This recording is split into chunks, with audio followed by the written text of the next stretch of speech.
is really an adult posing as a child. He had to stop at the bank first. While some in law enforcement strongly oppose any civilian group conducting sting operations, perverted justice volunteers say they are often able to provide authorities, from local police to the FBI, evidence to build cases and get convictions. At this point in taping, we have 30 convictions. 30 convictions? 30. We've had, I believe now, 22 since the first of this year. So we're averaging well over 2 a month. So how do perverted justice operatives find potential sexual predators? First, they go into chat rooms, usually through AOL or Yahoo, and set up a profile of a 12, 13, or 14-year-old. A profile that often includes a photo of a child obviously underage, like this one provided by the girl's mother. Then the decoys wait to be contacted by an adult. In order to avoid the appearance of entrapment, they never make the first contact. But once a chat begins, the undercover operatives make it known they're open to the possibility of sex. A few decoys even seem eager. How quickly do these conversations turn sexual?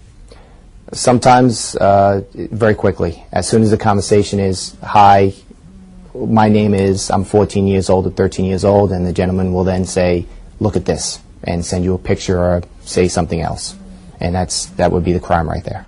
While just setting up a liaison online for sex with a minor is illegal, a face-to-face meeting obviously poses a much greater danger. We wanted to know if most predators were all talk, or if they would really attempt to meet a child in person. Thank you for coming all this way. We're set up in this upscale home in a suburb of Washington, D.C. We're ready and waiting for the knock on the door.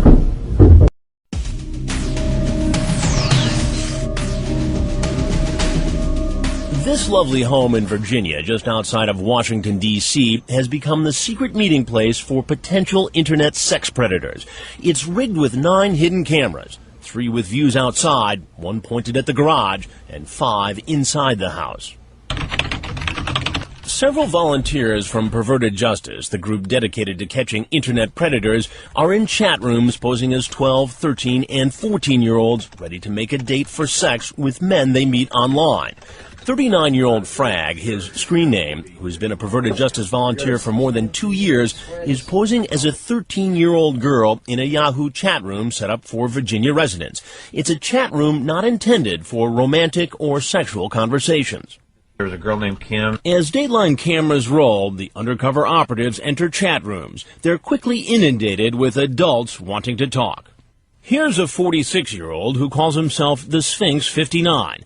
He thinks he's talking to a 12-year-old girl named Sarah. It takes him only 4 minutes of chatting online to ask her, "Are you a virgin?" She says she is. And then he asks if she's ever performed oral sex. In this chat, as in many other men's chats, things get much more graphic and disgusting. As soon as those boundaries are crossed, in a lot of ways, the chat tends to get a lot more explicit very quickly. This man, VA male 69 2005, who's 28, thinks he's talking to Erin, a 14-year-old. He asks her bra size, if she shaves anything other than her legs, and says there's just something about a teen body. We'll see if he sends a picture or anything. In most cases, the men ask for pictures of the young teens, and then send pictures of themselves. Sometimes, after the chat turns sexual, the man turns on his webcam and exposes himself. Several men go as far as sending pornographic pictures, hoping to teach the inexperienced child about different sex acts. I'm just trying to kind of get all the pictures of semi-uniform. Here in Virginia, as in many other states, it's generally a crime to send children obscene material, even if it turns out the recipient is an adult posing as a child. He also sent some naked shots of himself. After chatting online about having sex, the decoy suggests a phone call. I don't know, because I'm all blushing. 23-year-old Dell puts on her best young girl voice. She needs to verify that the man on the phone is the same man in the chat room. Bye. The worst thing about doing verification calls is you have to smile while you're doing them, so it sounds like it in your voice, even if you don't mean it at all. She can also play the part of a young boy. Oh my God. I was like, what? Once a predator has made it clear he wants sex with a minor and makes a date for the liaison, the crime has already been committed. He doesn't even have to show up. But will he? Hello? Knock, knock. The answer is yes. But this man, once he sees me and not a teen, realizes he's made a big mistake and runs for the door. Hey, how are you? Come on. Whoa, whoa, whoa. Hey, you're not going to want to do that, I don't think. Here's another guy who doesn't stay long. Hey, how are you? Good, how about yourself? Good. Why don't you have a seat right over here? No, thank you. I'd like to ask you some questions. He makes a beeline out to the garage, barely touches the stairs, and with his arms flailing, runs down the driveway and down the street. Clearly, this man knows he's done something wrong. So does this guy. I'm sorry, see, this is all myself. No, I want to talk to you for a minute. I'm sorry. No, I want to talk to you. No, I'm sorry. He also makes a run for it, but he didn't come in a car, so he keeps running and running, presumably back to a bus station, trying desperately to hide his face. It may look funny, but what these men had in mind based on their internet chats was anything but. Most of the online conversations were so explicit we can't even begin to show you. Yeah, come on in and sit at the counter. I've got some water and some chips there for you if you want them. Remember the Sphinx 59? He thinks the girl in the house is a 12-year-old virgin, home alone, and willing to perform oral sex. But like many other men you'll meet, he's in for a big surprise when I walk out. Some think I'm the child's father. Others apparently believe I'm with law enforcement. One thing's certain, none of them knows our hidden cameras are recording their every move, and they'll be appearing on Dateline. How's it going? Sir. Good. Why don't you have a seat? Thank you, sir. Nice seeing you. What you doing here? His name is Aladdin. He lied online about his age, saying he was 35. He's really 46. And instead of admitting he came here for a date with a 12-year-old girl, he says he's here to look at real estate. Yeah, I know that the house is for sale. Oh, that this house is for sale? Yes. I heard about it. A friend of mine is. Aladdin goes on to say that his friend found our house for sale on the internet, and he just came to check it out for him. Later, he decides to come clean. Why did you really come here? To see what's her name, Sarah. Sarah. Yes. And you were talking with Sarah online? Yes. So all that other stuff in the house and all that, that was all a big fat lie? Yes. Okay. Do you know how old Sarah is? No. He tries to convince me that the girl, Sarah, is 18, even though his own words tell a different story. You say you're 35, male, and you say where you're from. She says she's 12. You say, oh, you're real young. You like older men? Depends, I guess. You ask her about her former boyfriends. Did she ever give them oral sex? She says yes. She tells you here that she's 12 years old. What is that number right there? What does that say? 12. 12. So that 18 thing was a lie as well. I guess. Then Aladdin apparently begins to feel faint What are you doing? and lies down on the kitchen floor. Are you okay? Yes.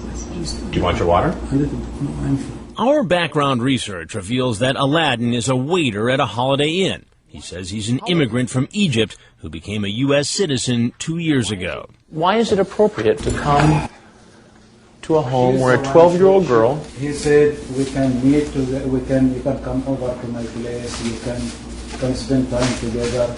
But does that make it right for you to do it? No, I feel guilty or I feel bad about it. You'll hear more from Aladdin a little bit later. First, there are more men headed to our house. Meet VA Male 69 2005. He's the one who said there's just something about a teen body.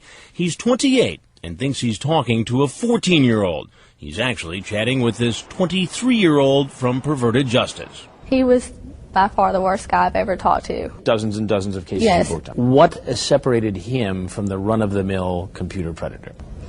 Bestiality, one word.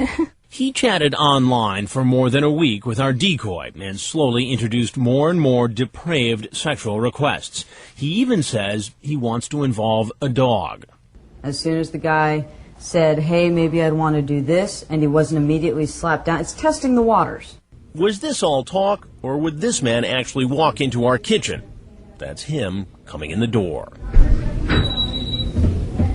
How you doing? How you doing? Why don't you have a seat right around that stool, please? What's happening? How much? What are you here for? Just come and talk to him. Coming to talk to who? That's it. Why are you so nervous? I just get nervous. I was coming to talk to Erin. How old is Erin? She didn't tell me. Try again. I saw 14. So you thought it was okay to come here to see a 14-year-old girl, No, I didn't. and you say, would you ever try anal? Ouch, that's like it could hurt. Not if done right. You have to be very gentle with that. Quite a Romeo. I'm a lonely guy. What can I say? He's more than just a lonely guy. We did a background check on VA Mail, and it turns out his real name is Joe Wunderler, an Army sergeant stationed at Fort Belvoir at the Intelligence and Security Command. I've never done anything. I'm trying to get help with it. What are you doing to get help? Seeing a psychiatrist right now. Well, it doesn't look like it's working too well based upon all this. I just started talking to him. I mean, this gets pretty freaky here. You talk about sex acts with a dog. It's one of the reasons why I'm trying to get help, because I've gotten into fetishes that I know aren't right. I guess you're going to tell me next that this is the very first time you've done something like this. Actually, it is. I'm serious. True or not, remember, this guy tried to entice a young teen into depraved sex acts. It only takes one encounter to harm a child forever. We set aside 3 days to see how many men would actually show up at our undercover house. To keep track of our appointments, we set up a bulletin board. It didn't take long to fill up our calendar. Total today? 1, 2, 3, 4, 5, 6, 7, 8, 9, 10 so far. Some came bearing gifts like beer, condoms, and a pornographic tape. One man brought shoes and dinner, just what the decoy ordered. You may not think that's significant, but Lieutenant Jake Jacoby, who runs a child services unit here in Virginia, says during undercover stings, it can help get convictions. At times when they show up, we like to have them either bring us something or do something so we can show that they're doing specifically what we asked them to do. Shows intent. It helps, yes. The men who show up at this house looking for a liaison with a child come from very different backgrounds, and as our investigation unfolds, you might be surprised at just how diverse our group gets. Some hold very prominent positions, more prominent than you'd ever imagine. What do you do for a living? From stalking the chat rooms to knocking on the door, Dateline's hidden cameras have caught a string of men in the act, showing up for a date with a minor they thought was home alone. But you might be surprised at the men arriving next. Again, we want to remind you that some of what you're about to see is sexually explicit. Here's Chris Hansen. During our investigation, there's a parade of men walking up the driveway, through the garage, and into the house. 19 men in 3 days. In almost every case, the man engaged in sexually explicit internet conversations with a person posing as a young teen. And as you'll hear later, most of them said they'd never done it before and would never actually have sex with a minor. Did you bring beer? No, I think we can stop and get some on the way. And perhaps more shocking than the number of men is who they are. Our background checks uncover men leading double lives, men you would never suspect involved in this potentially illegal activity. This man letting himself into our house makes his living working with children. He's a special education teacher.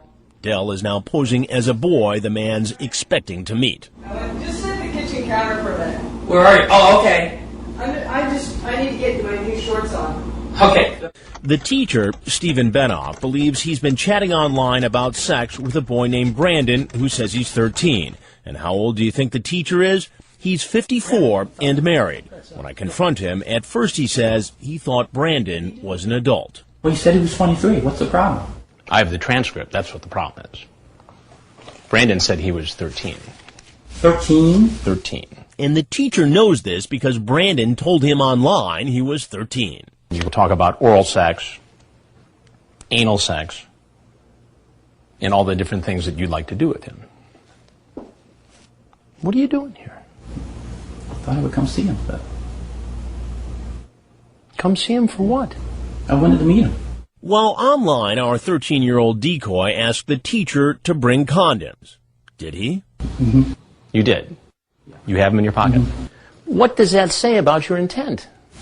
Well, I always have them with me, but What is a 54-year-old man doing coming to this home to see a 13-year-old boy? I obviously made a big mistake. And he wasn't the only one, not by a long shot. Surprisingly, there were many men with impressive resumes, men you would consider trustworthy. You'll never guess what this man, screen name GBABB NSP, does for a living. Come on in, I just spilled Diet Coke all over my shorts. He's an emergency room doctor. Change them.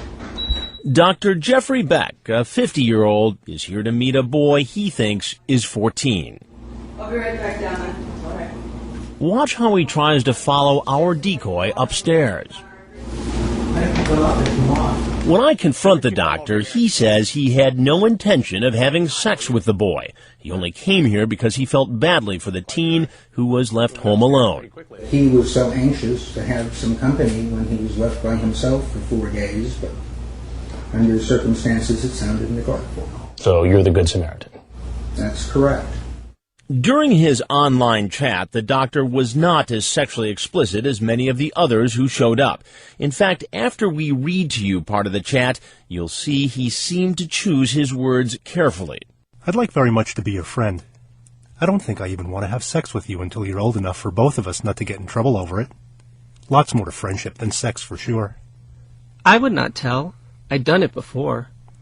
Once we know each other well, whatever happens, happens, but I won't meet you for sex. But he does suggest getting physical. After talking about covering the teen with hugs and kisses, the 50-year-old says to the decoy who he thinks is 14, I want to cuddle you and make you feel safe and loved and cared about. Experts in this field say that kind of a discussion is consistent with somebody who's grooming a young boy for sex. You see what I'm getting at? Mm-hmm. What's really going on here? What's really going on was I came over to take him out for lunch. You ask, have you ever been spanked? He says, by my dad, but not for sex. Mm-hmm. You say, could it be fun for sex? He says, I can try. You say, want to spank a dad.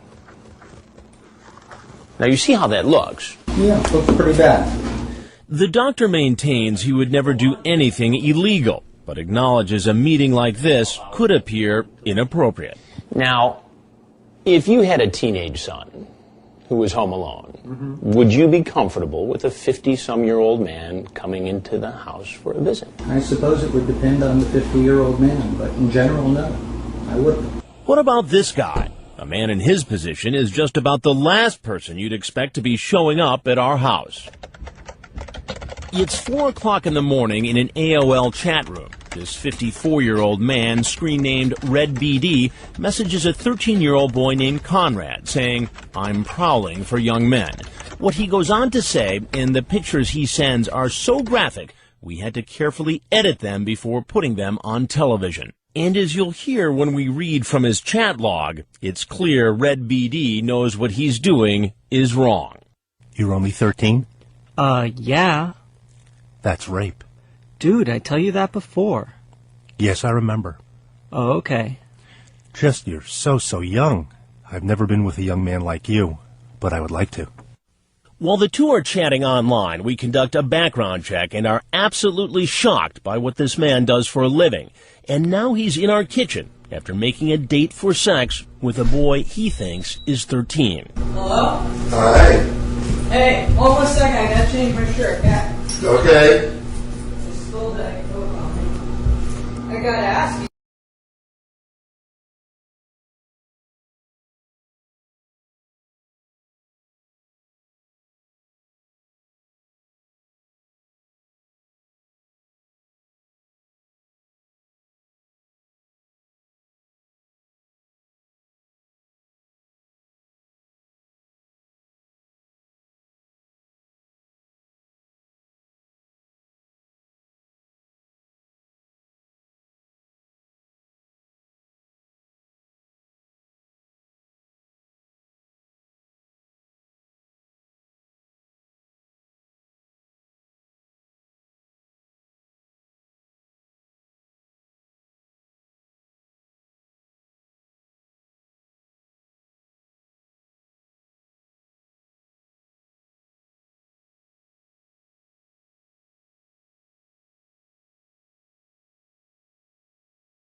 Still going to be up for tonight?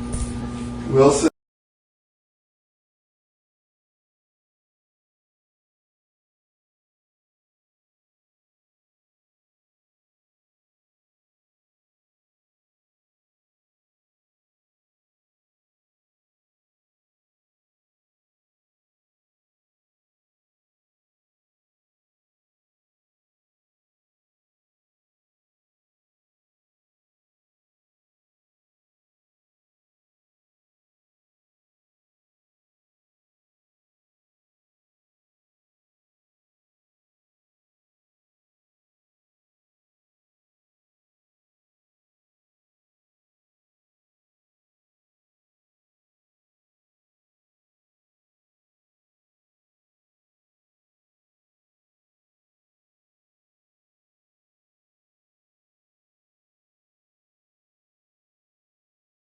See? So how can I help you? What are you doing here? Not something good. This isn't good. Not good? I think that's kind of an understatement, isn't it? What do you do for a living? A rabbi. That's right, a rabbi. The man who sent naked pictures of himself is a man of God. He's a staff member at a Jewish youth educational organization. Now, presumably, you counsel families and children in your position as a rabbi. What are you doing as a man of God, as a rabbi, in this house, trying to meet a 13-year-old boy? Instead of answering, the rabbi asks to know who I am.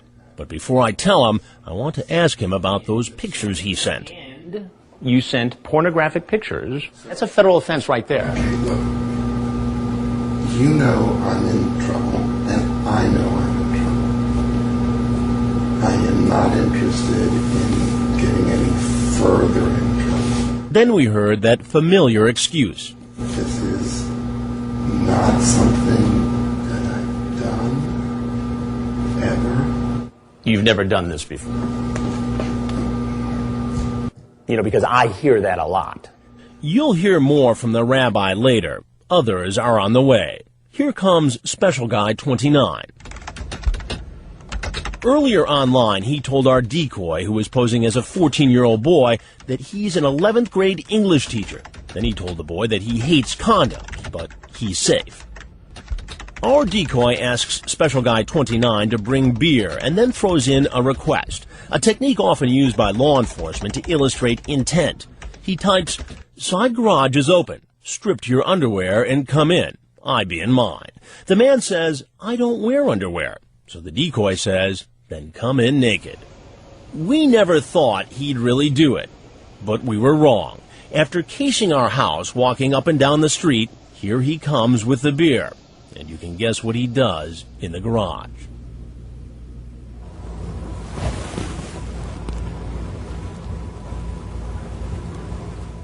Could you explain yourself? I'm sorry. Why don't you go ahead and cover up? Certainly. I'm sorry. The man's name is John Kennelly. He tells me he's 29 and a bus driver. Then he changes it to a teacher. What kind of conduct is this for a high school teacher? None, sir. I've never done this before. So you just woke up this morning and said, "I'm going to get involved in an internet conversation with a 14-year-old boy. I'm going to go to his house, strip naked, and walk in with a 12-pack of beer." No, sir. What would have happened, John, if I wasn't here? I probably would have chickened out, sir.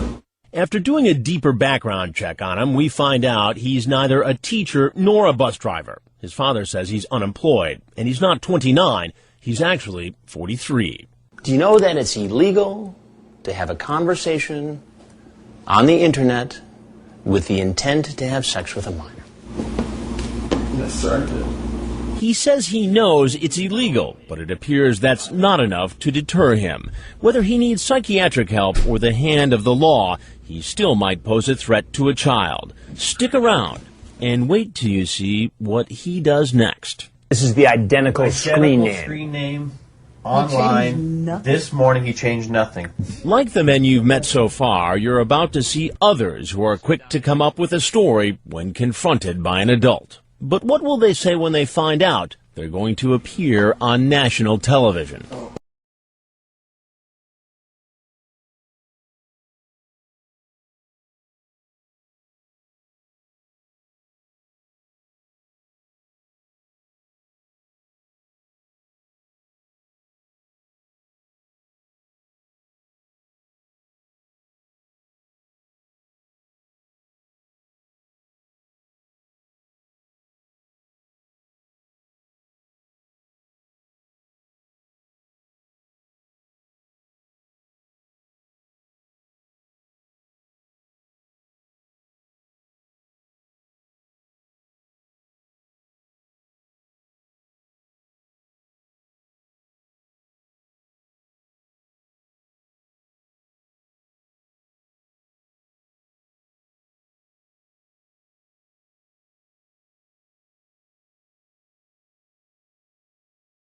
Come on, guy.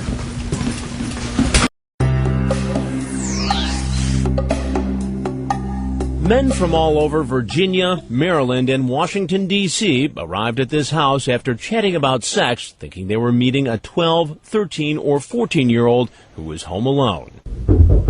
19 men in 3 days, from the down and out to pillars of the community. I teach school. What classes do you teach? Special education. As the men approached our undercover house, hidden cameras rolled and kept rolling as I startled them and started asking questions.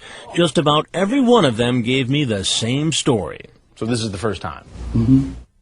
You know, I hear a lot of that. Yeah, well, it's true. I've never visited a teenage boy before in my life. First time in my life. Has this happened to me? First time? Yes, sir. So I've never done this before. And some came up with more creative excuses. She said she was 13, that's why I was concerned she was going to be by herself. So I was going to stop and talk to her. So you're just being a good Samaritan? Yeah. Because there was a 13-year-old girl by herself. home alone? Yeah. Right. And so out of the goodness of your heart, you were going to stop by? Yeah, it could have been anybody. And babysitter, is that the deal? Well, sort of, I guess. You can order some pizza and you watch a movie or something. This guy named Jonas says it's all a case of mistaken identity. It's not me. I assure you. So let me get this straight. So there's another guy whose name is Jonas, right? Who happens to look like you and have the same cell phone number as you, and he has the dirty conversation about sex with a 12-year-old girl, but you didn't. But you end up showing up here anyway. I don't know about that person. Just about every man who walked into our house said he really wasn't planning on having sex with a minor, but we'll never know what would have happened had we not been there. Still, none of what we heard surprises Lieutenant Jacoby of the Fairfax County Police Department here in Virginia. He says he's heard it all before. I've never done this before. We've heard that one. That's usually probably not true. I'm here to protect them. That's probably one of the biggest ones that we get also. I didn't think I was actually talking to a minor. Again, that's something that we've heard quite often from people. How often do you suppose we're being lied to when we hear those excuses? Usually about 100% of the time. So why would a man with so much to lose risk everything to meet a child for sex? Dr. David Marcus, a clinical psychologist who treats men with sexual compulsions, says it's a powerful addiction. They don't know what's driving them. All they know is they're being driven and they can't stop. And to risk themselves so greatly clearly shows how powerful a ride that is. Listen, I have had a problem with an internet addiction talking to females. Most guys don't go on the internet and say, you know, I'm going to decide to ruin my life today. Most guys go on and say, I need something to make myself feel better. And they're not conscious of what they're doing. And Dr. Marcus says there are different reasons men choose to meet children for sex. Some, and this may be a minority, have a primary attraction to that age group. Others are more looking for a situation where they could feel powerful, where they can, again, explore parts of themselves, try to do things in a situation where there is a power differential. Whatever power they thought they had, it's lost as soon as they see me. And now they're about to learn I'm not a parent or the police. First, the rabbi. Could you please tell me who you are? I'm more than happy to tell you who I am. I am Chris Hansen with Dateline NBC, and we're doing a story on computer predators. No, come on, guy. You don't want to touch it. You don't want it. You've got to stop this. Sit down. Sit down. You don't have any right. You're free to leave anytime.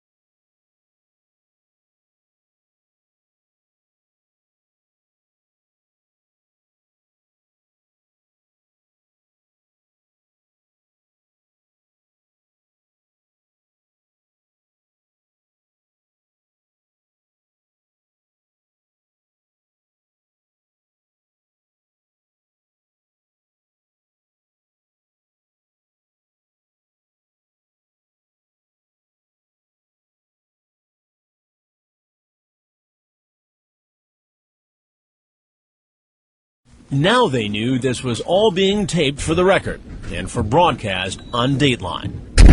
The doctor. But if there's anything else you want to say. Nothing. The teacher. And if there's anything else you'd like to say, we'd like to hear it. And the man who stood naked in our kitchen. Thank you. I don't have anything else to say. So what happens now? As they always do with law enforcement, Frag and Dell, the volunteers from Perverted Justice, have turned over all of their online evidence, from the pornographic photos to the online chats, to Lieutenant Jacoby and his child sex crimes unit at the Fairfax County Police Department. We are actively looking at some of these cases. Lieutenant Jacoby says it'll be a while before we know if criminal charges will be pursued. His department did notify school officials about the teacher, and Benoff was fired. Since some of the men were in the Army and Navy, Dell contacted the military, and Dateline was told that those men are under investigation. Perverted Justice intends to put the men's pictures and entire chat logs, including their phone numbers, on pervertedjustice.com. We let the citizens, we have over 20,000 members now in our forums, do their work, which whatever they want to do, a lot of them will contact whoever's associated with that person. Usually that means the man's employer, relatives, and neighbors. Members will direct them to the chat logs and other evidence on Perverted Justice's website, hoping to keep men like these from harming children. You might think being caught on tape would be enough to deter these men from ever entering a chat room again. Maybe not. Wait till you see what Special Guy 29 is up to next. How can we be certain that this guy in this chat room is the same guy who walked into this house last night naked? Coming up, how big a threat internet predators really are. And later, how you can keep your kids safe. Do you ever think to yourself, I can't believe how many of these people are out there? It's overwhelming at times.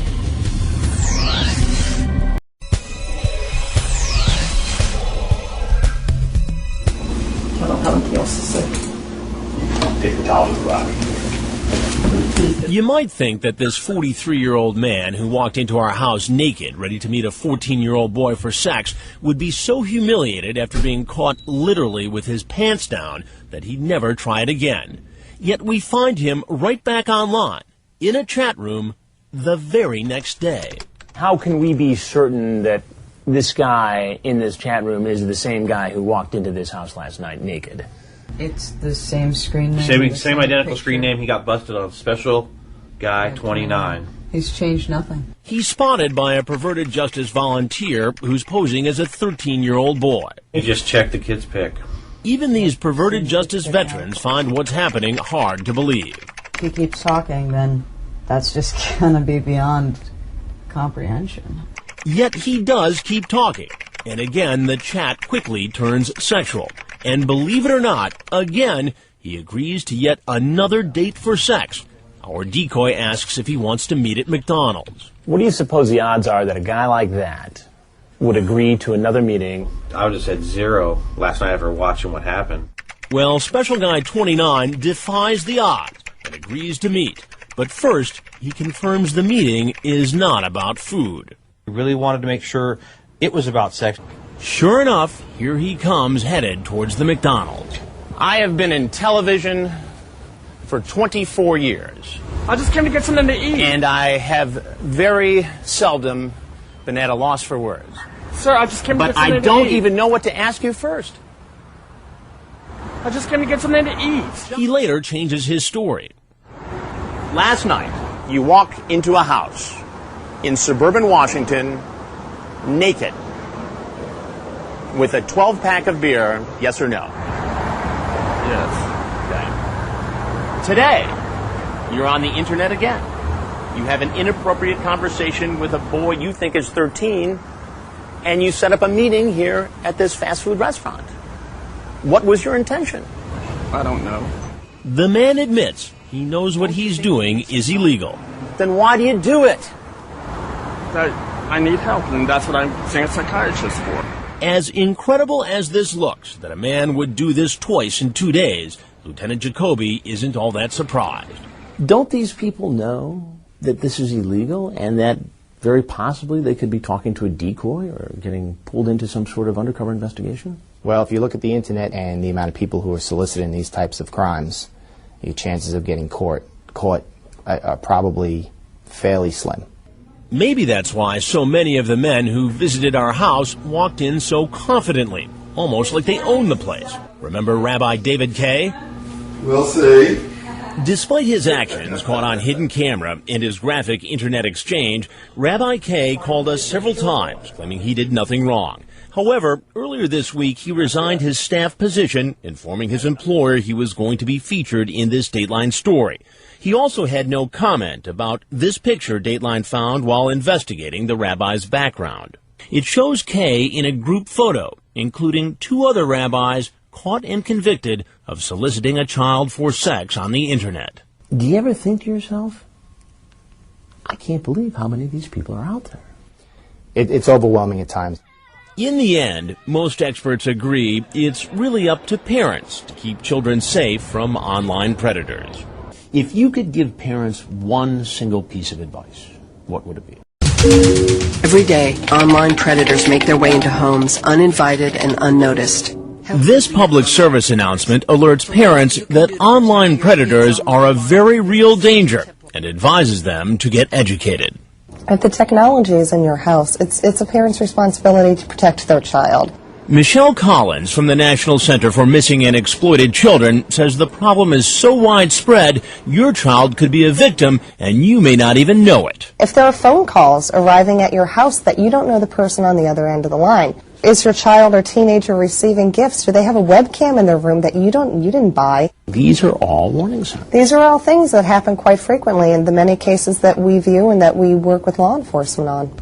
Collins says it's important for all of us parents to make certain computers are in open areas of our homes, not in kids' bedrooms. We should know who our children are talking to online and closely monitor their use of webcams. The problem we've been seeing recently, webcams. Many kids are finding themselves in problematic situations after having used a webcam. A combination of too much privacy, too much technology, at a sexually curious age can really spell a disaster. Child safety experts agree it's important for parents to take advantage of parental controls offered by internet providers and use one of the many protective software programs currently available. And Collins has one other piece of advice. One single most important, most basic piece of advice to give parents is to keep the communication lines open with your kids. If something happens online, it's more important that an adult find out about it than the child try to handle it on their own, because those cases don't always end well. For the last several months, we've been investigating and reporting on computer sex predators, grown men looking to meet underage teens in internet chat rooms. As part of the investigation, we caught the arrest of this Southern California man allegedly trying to meet a 13-year-old girl on MySpace.com. It's a wildly popular website where teens can find each other and sometimes find trouble. You may never have heard of MySpace.com, but it's a safe bet your kids have. Here's Rob Stafford. They're called social networking sites, sort of a cyber combination of a yearbook, personal diary, and social club. The biggest is MySpace.com. With more than 50 million members, it's one of the fastest growing websites in the country. Everyone has a MySpace and everyone wants a MySpace. It's free, easy to join, and easy to message its members. Kids chat about everything from school to sports to fundraisers for Katrina victims. It all seems like innocent fun, and it can be. But many parents and teens are unaware there are hidden dangers. I honestly just thought it was my friends looking at it. Which is why Shannon Sullivan disclosed so much on her space. I put my name, Did you put your address? put my address. Where you go to school? Yes, So everything about how to find Shannon was on that site. everything. Were you worried about doing that? I didn't think twice about it. Shannon did think twice about something else. The rules on MySpace say you're supposed to be at least 14. How old did you say you were? I think it was 18. You think it was 8? I was 13 at the time. 13? Yeah. I was just very upset. Somebody looking for a kid could find a kid very easily. I get a report emailed to me every day that tells me what website she visited. Shannon's mother, Margaret, happens to run the computer system at a private grammar school. She has parental controls on her home computer, and several months ago, MySpace popped up. Ever heard of it? No. She was stunned by what Shannon revealed and found the sites of other kids far more revealing. I found all kinds of pictures of kids in revealing positions, pictures of kids scantily dressed. It's a cyber secret teenagers keep from tech-challenged parents, not as savvy as Margaret. A world where the kids next door can play any role they want, but may not realize everyone with internet access, including sexual predators, can see the pictures and personal information they post. When Dateline surfed MySpace, we found scenes of binge drinking, apparent drug use, teens posing in underwear, and other members simulating sex, and in some cases, even having it. We also found less provocative pages like Shannon's was, but potentially even more dangerous. Teens listed not only their names and addresses, but even cell phone numbers and their after-school schedules. One-stop shopping for sexual predators, and they can shop by catalog. Internet lawyer Perry Aftab started the website wiredsafety.org, and her safety tips appear on myspace.com. Do parents have any idea what some kids are posting on these sites? Parents are clueless. They're caught like deer in the headlights. Aftab educates parents and kids about the dangers lurking on the web. Pedophiles are using all of the social networking sites and every other anonymous internet technology to find kids, and social networking sites are where kids are. Aftab says even kids who don't list their name and address can provide enough personal information, such as the kinds of bands and boys they love, for pedophiles to use to con their way into their lives. If someone knows you like pina coladas and walks in the rain, it's very easy online to be exactly what it is you're looking for, to be your soulmate. Who happens to be a 40-year-old predator? Absolutely. The teens just don't get it. To them, they're talking to a computer monitor. They're playing in an area where they don't recognize the consequences.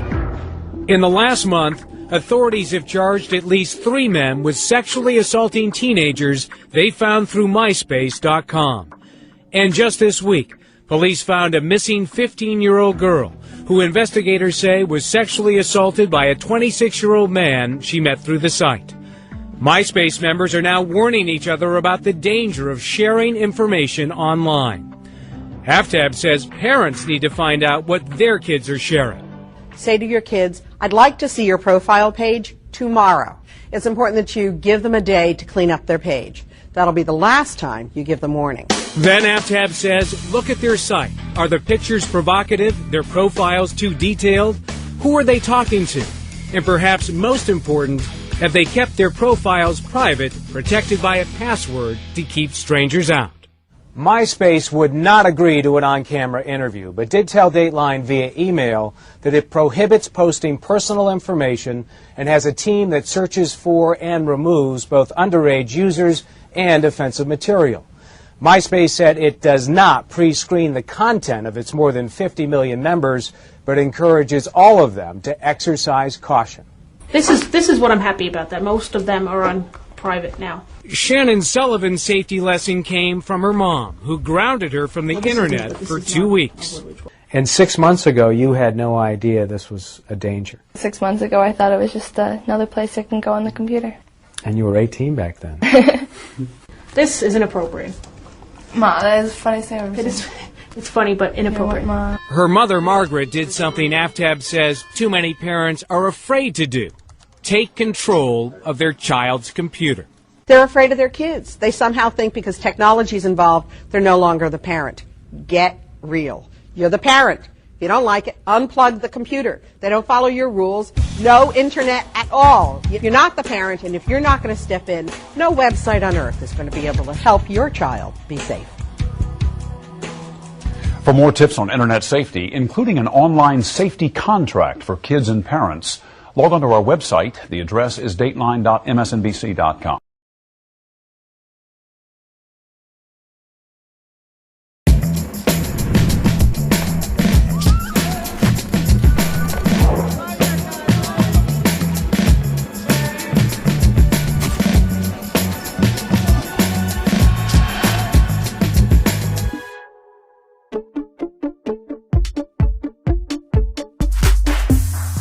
I'm Paloma Alcesar, and this is Good Morning Vogue. Good Morning Vogue is a brand new way for us to look at fashion. 3 episodes a week from New York to London to Milan to Paris in a season unlike any other. In today's premiere episode, we'll be talking to designers, editors, and thinkers around what's really happened to fashion in the last 6 months and where we're going. As a model in this industry for 6 years, I have always wondered who truly benefits. But this is a season for opportunity and hopefully for big changes. This is fashion's wake-up call.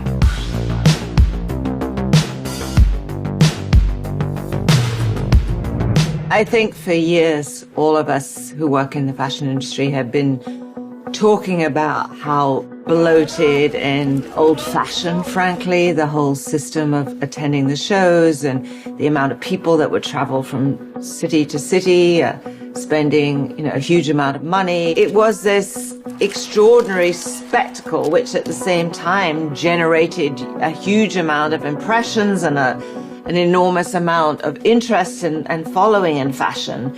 But as a way to run a business, it simply wasn't working. I think the main thing about our industry that needs to change is the speed of it. We create too many collections a year. We create too many things. I think ultimately our customer has started to view what we create as almost disposable. It's like a mixture between like autopilot and an assembly line. So much of what the fashion industry has been missing the plot on is reality and actual inclusion. At the start of 2020, it was like the crack in the glass. With the pause, we felt where the industry was just sort of overrunning itself. By the middle of the year, when George Floyd was murdered, it allowed us to look at ourselves in the mirror to sort of recognize the racial inequalities that still exist, in America and the world abroad. And us as a fashion industry, what do? We project images. We almost give perceived value. And then when we look at ourselves, we look at how imbalanced maybe that representation is. There is a real reckoning taking place in America right now in an attempt to confront years of systemic racism in this country. And of course, this impacts the fashion world as well as, obviously, the world at large. We, as a fashion industry, have never really tackled the subject of race. Now it's a conversation that's happening, which I love, that is happening more and more. I think now we're even looking beneath the surface and we're starting to look at systemic racism and all of the challenges that cause. And we're not just looking at what it is, but we're looking at why it is. You have to face the world today. If you are in fashion and you just do clothes, I feel that you do half of your job. Our job is about witnessing our time delivering an idea of beauty. We need to be more inclusive. It's impossible not to do it. I think now more than ever, people's consumption is going to want to match their value system. And I think for me personally, and I know all of my customers in my community, they're very into voting with their money, and when someone spends money on your brand or when someone spends money at all, that's a power transaction. Even when you like something on Instagram, that's a power transaction. So you need to spend your time and your resources on the things that you want to see do well and succeed. What's been incredible and positive about this experience that everybody has been going through is that it has been a time for reflection and for us all to think about what went wrong, why it went wrong, and what we can do differently. So after the pandemic first hit, I think everybody's reaction within the American fashion community and certainly at Vogue and the CFDA was, what can we do to help? We realized that we could take the Fashion Fund and repurpose it as an initiative called A Common Thread and raise money to help those that were most in need, whether it was designers or small businesses like small boutiques or even factories, stylists, anyone that was part of our community that was really struggling during the past few months. One of the most inspiring things I've seen is how designers, particularly the designers that I work with, which are mostly Black or Latina designers, how they have taken this moment and leveraged it. I'm talking about from the pandemic. Even in the most dire situation, that they figured out a way to be optimistic and to create in a situation that felt pretty hopeless. I think that the most inspiring thing that I've seen during this moment, I think, has been less of an emphasis on selling product or making product or just things, and more of an emphasis on community, on quality, on feeling, on emotion, which is the reason that we all probably got into fashion. Tom Ford calls this period a hibernation. I think that anybody who can say fashion is going to be this in 6 months or even in a year, they're lying. Nobody knows. I think we're in a moment where people are going to try a lot of different things. I'm essentially just trying to lead by example because I know that this industry is a great one. You know, I know that there's a changing of the guard. We've been passed the baton. It's up to us to sort of make the change that we want to see. I just want to see like a complete rethinking of what it means to be diverse, which in my mind is just accepting the multitudes of existence. Like every kind of person should see themselves in fashion. None of us really know what fashion is going to be in the next 2 to 3 years, how the industry is going to look, but I do believe that it has been decentralized. I don't think it will ever go back to business as usual. For 2021, I think it's going to take a little while for us to get there. And I think as we start to get out of the weeds, even when I talk about it, I feel like a cellular shift in myself. We will have all emerged a little bit differently, and I think I'm excited to see like the new colors that people will have, the new stripes. I get really mad when I read the articles about fashion being over and nobody needs it. We all need fashion. We all need clothes to put on our backs and to express ourselves. And I think out of this is going to come an even deeper desire for fashion and for the best of fashion. And it's the mundane and the knockoffs and the cheap stuff that is going to fall by the wayside. And it's going to be a celebration of what is really the best of what we do.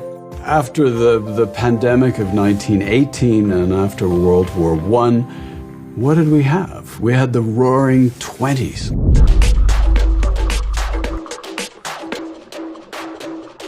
Thanks for watching Good Morning Vogue. Be sure to come back Wednesday. We'll be talking to the founder of Pierre Moss, Kirby Jean Raymond.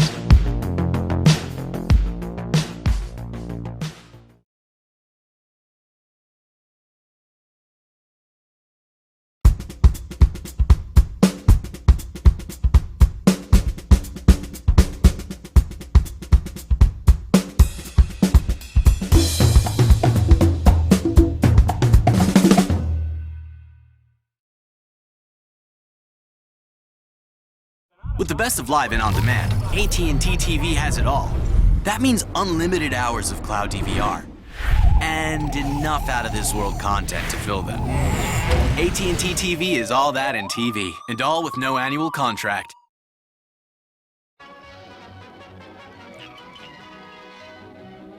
Fantasías Animadas de Ayer y Hoy presenta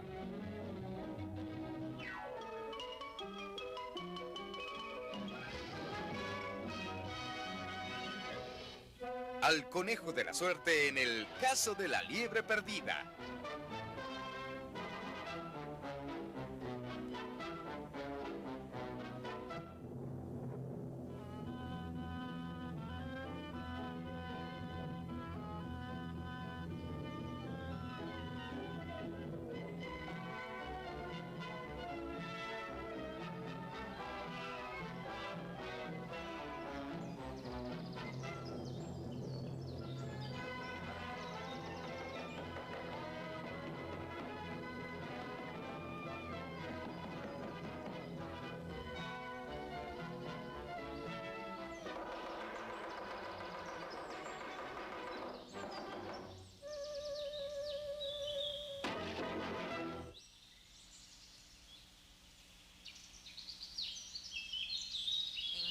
Con permiso, Doc.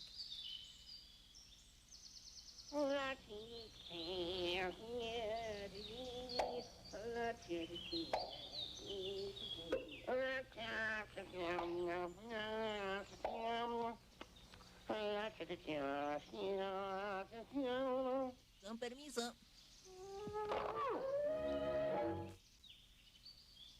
Un puente bajo. Vivo aquí. Es mi casa.